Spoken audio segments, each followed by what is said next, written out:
భవిష్యత్తులో ఇందిరమ్మ ప్రభుత్వం అంటేనే పేదోడి ప్రభుత్వం, పేదోళ్ల కోసం తాహతాలాడే ప్రభుత్వం, పేదోళ్ళ కష్టాలు తీర్చడం కోసం ఉన్న ప్రభుత్వం ఇందిరమ్మ ప్రభుత్వం.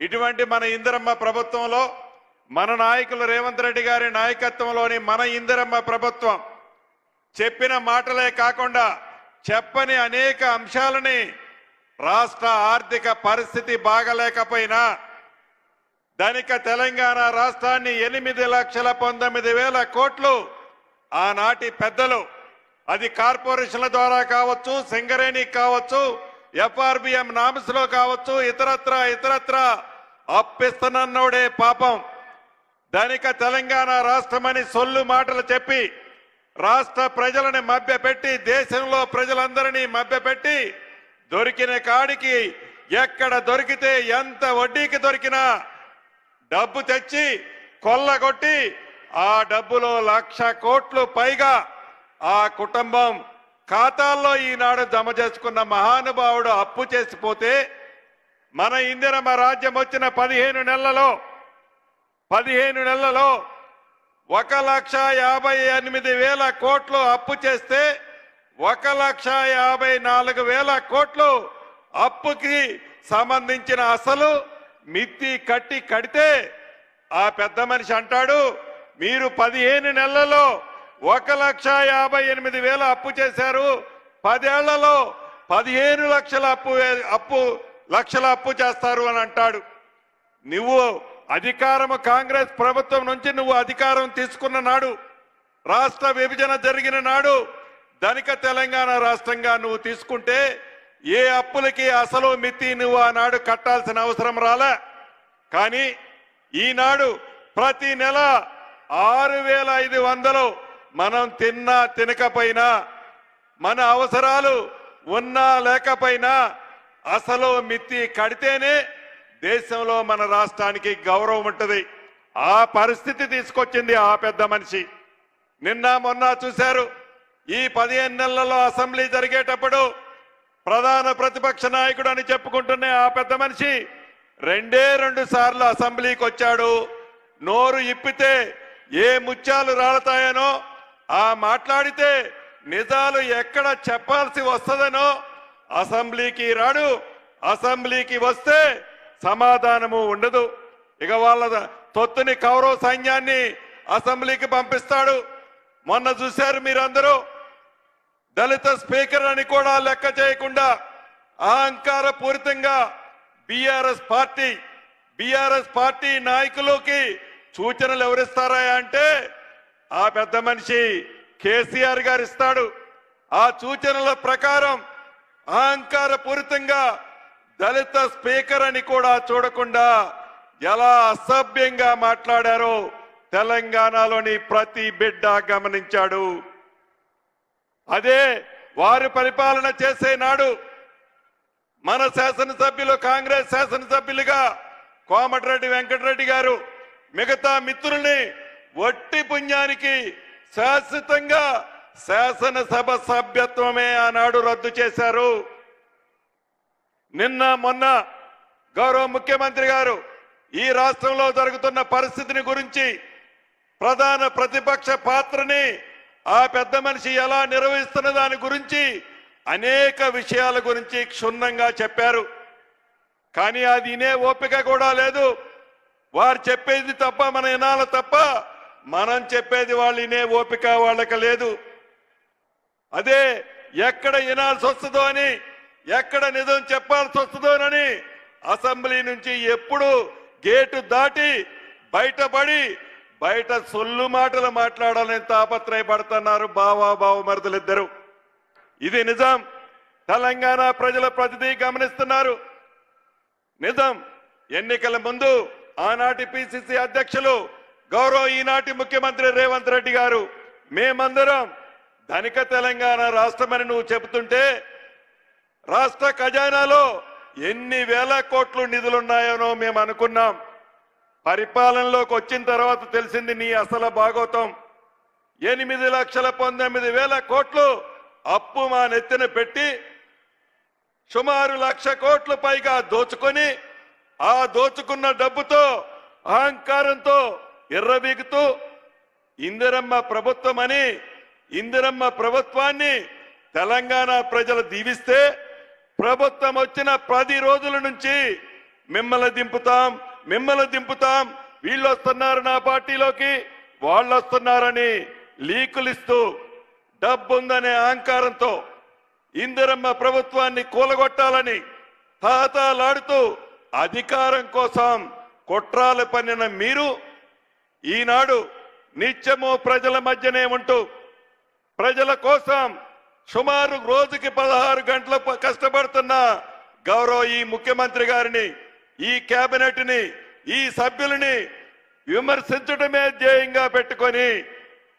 గుడ్డ కాల్చి మీదేయటమే ధ్యేయంగా పెట్టుకొని అభివృద్ధిని మంచనే సంస్కృతి లేకుండా అభివృద్ధిని అభినందించకపోయినా కనీసం ఇంగిత జ్ఞానం లేకుండా ఏ రకంగా ఈ గడిచిన 15 నెలల నుంచి ఎలా నడుస్తున్నారో మీరందరూ గమనిస్తున్నారు. 2 సార్లు బుద్ధి చెప్పారు, అసెంబ్లీలో చెప్పారు, పార్లమెంట్లో గౌరవ ముఖ్యమంత్రి గారు అన్నట్లు పెద్ద గుండు సున్నా ఇచ్చారు. అయినా సిగ్గురాల. అయినా 2 సార్లు కర్రు కాల్చి ఓతబెట్టినా ఇంకా జ్ఞానం రాల.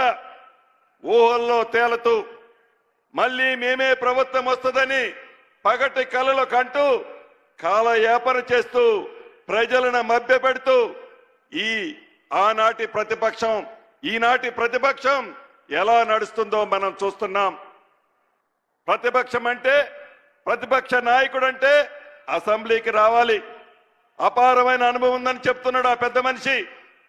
80,000 పుస్తకాలు చదివానని చెప్తుంటాడు ఆ పెద్ద మనిషి. ఏ రోజైనా అసెంబ్లీకి వచ్చి ఇలా చేద్దాం అలా చేద్దామని ఏ రోజు సూచనలు ఇవ్వాలా? ఎక్కడైతే విధ్వంసం జరుగుద్దో, ఎక్కడైతే ప్రమాదం జరుగుద్దో, ఎక్కడైతే ఇబ్బంది జరుగుద్దో అక్కడికి పోయి డాన్స్ చేస్తుంటారు ఆనందంతో. అంటే వారి ఆలోచన ప్రజలు చల్లగా ఉండాలన్నది కాదు. ఇందిరమ్మ ప్రభుత్వం యొక్క ఆలోచన ప్రజల కోసం తాపత్రయపడుతుందన్నది వాళ్ళు మర్చిపోయి దొర పోకడతో, దొర ఆలోచనతో, దొర అహంకారంతో ఎలా నడుస్తున్నారో మనకు తెలియంది కాదు. ఉదాహరణకి అభివృద్ధి మేం చేశామా అంటున్నారు. వరంగల్ ఎయిర్పోర్టు మీరు 10 సంవత్సరాలు పరిపాలించిన నాడు కనీసం జిఎంఆర్ ఎయిర్పోర్ట్ నుంచి క్లియరెన్స్ తీసుకురావాలని ఆలోచన గాని ఇంగిత జ్ఞానం గాని లేని మీరు మీ పరిపాలన ఇందిరమ్మ ప్రభుత్వం గురించి, గౌరవ ముఖ్యమంత్రి రేవంత్ రెడ్డి గారి గురించి, ఈ కేబినెట్ గురించి మాట్లాడే నైతిక హక్కు మీకు ఎక్కడుంది అని అడుగుతున్నాను. నిన్న అసెంబ్లీలో ఆనాడి నీటిపారుదల శాఖ మంత్రి హరీష్ రావు గారు అంటాడు, గోదావరి పరివాహక ప్రాంతంలో వేలాది ఎకరాలు రైతులు పంటలు ఎండిపోతున్నాయని అంటాడు. దానికి కారకులు ఎవరండి? దానికి కారకులు ఎవరు? కాళేశ్వరం కట్టి మహా అద్భుతంగా అని కట్టామని చెప్పి 7 ఇంతలే కాదు కాళేశ్వరం 8వ ఇంతని చెప్పిన మీరు కట్టిన 2వ సంవత్సరమే కూలిపోతే దాని మీద సుమారు 1,10,000 కోట్లు మీరు ఖర్చు పెట్టామని చెప్పి బొక్కితే ఆ అప్పునంతా ఈనాడు సామాన్య ప్రజలు తెలంగాణ బిడ్డలు కడుతున్నారు. గోదావరి పరివాహక ప్రాంతాల్లో పంటలు ఎండిపోవడానికి కారకులు మీరు కాదా?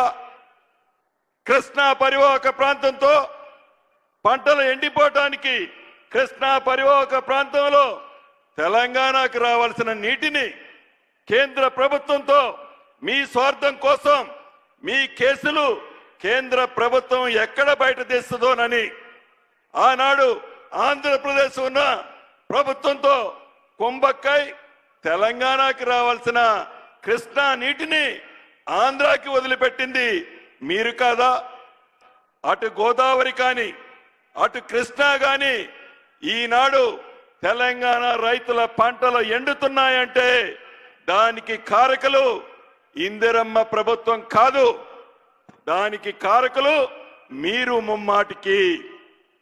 చివరగా ఒకటే, అది ఇళ్ల విషయంలో కానీ, భూభారతి అంటే ధరణిని బంగాళాఖాతంలో వేసి భూభారతిని తీసుకొచ్చి రాష్ట్రంలో ఎవరైతే భూములున్న ఆసాములకి భరోసా ఇచ్చే భూభారత విషయంలో కానీ, ఆర్థిక పరంగా రాష్ట్రాన్ని చిన్న భిన్నం చేసి ఆ చిన్న భిన్నం చేసిన రాష్ట్రాన్ని గౌరవ ముఖ్యమంత్రి రేవంత్ రెడ్డి గారి నాయకత్వంలోని మన ఇందిరమ్మ ప్రభుత్వం గాడిలో పెట్టడానికి కొద్ది సమయం పట్టింది.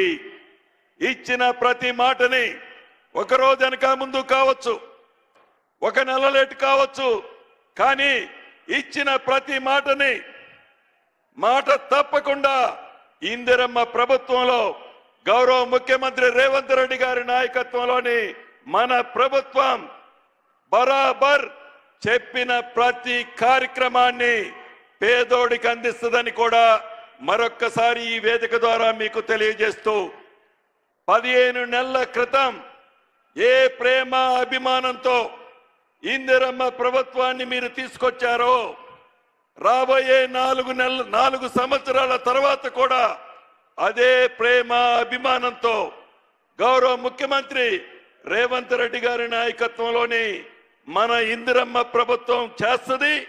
తర్వాత 5 సంవత్సరాల్లో కూడా మన ఇందిరమ్మ ప్రభుత్వమే పేదోడు కష్టాలు నెరవేర్చది అని మనస్ఫూర్తిగా ఈ వేదిక మీద నుంచి మీ అందరికీ తెలుపుతూ, మరొక్కసారి వేలాదిగా తరలి వచ్చిన మీ అందరికీ, కుటుంబ సభ్యులందరికీ అభినందనలు, కృతజ్ఞతలు తెలుపుతూ